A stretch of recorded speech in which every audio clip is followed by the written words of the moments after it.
in Bloomington, Indiana at Assembly Hall, historic place. I always say this place reminds me of the Senate from Star Wars. Take a look at this. Just an incredibly huge side bleacher area. We came up here to see Dylan Harper. I'm going to walk towards the camera just for a second. We came up here to see Dylan Harper.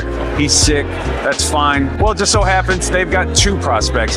They've got one prospect on this team that is one of the most elite finishers for freshmen that we've ever seen. Ron Harper's boy, Dylan Harper. He doesn't play, but we also coincidentally have one of the best mid-range shot creators, shot makers that honestly we've ever seen in college basketball that I've ever seen. We've seen a lot of comparisons. Obviously, I'm talking about Ace Bailey. He is young. He is tall. He is 6'8" and a quarter with shoes on. He has a 6'10" wingspan. He has itty-bitty hands. We'll talk about that more in a second. 8.5 inches by 8.5 inches. Tonight, we got a full shot-making display from Ace Bailey. 39 points, 16 for 29 from the field, 4 for 8 from 3. Easily could have had over 40 points tonight. He was 3 for 8 from the free throw line, 4 blocks, 1 steal, no assists. More on that in a second. So Ace has the kind of a frame that you want from a perimeter scorer.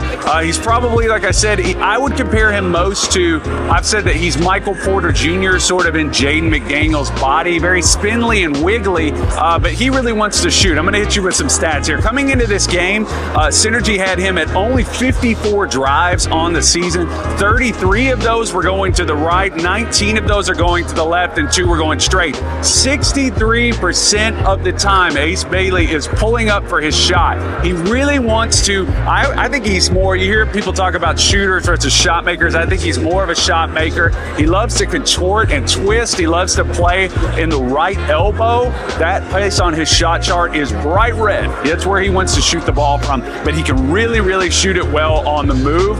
The big ding that you would put on him right now is that he doesn't really play well against contact. He can kind of get spindly and wiggly with the ball and low and wide, but the more he gets pressured, and you saw Indiana do this when he was playing in sort of this spot on the floor, you could see they were bringing Ballo to him so that he couldn't get to that shot as easily. He started to get a little tired because, like I said, he is skinny, but over the course of the game, we saw him make some crazy shots. Like, I really think that he would prefer to be twisting to over his left shoulder or his right shoulder and having a guy right in his face. But overall, the big questions I have coming away are we framing the discussion about Ace Bailey correctly? Because if he's not going to be able to handle the ball, I said no assists, is he going to be a guy that can be the focal point of an offense? I'm not so sure. And in an offense that doesn't create easy shots, we're seeing him still make them. So I think he's going to be more of a Michael Porter Jr., Klay Thompson type of a guy.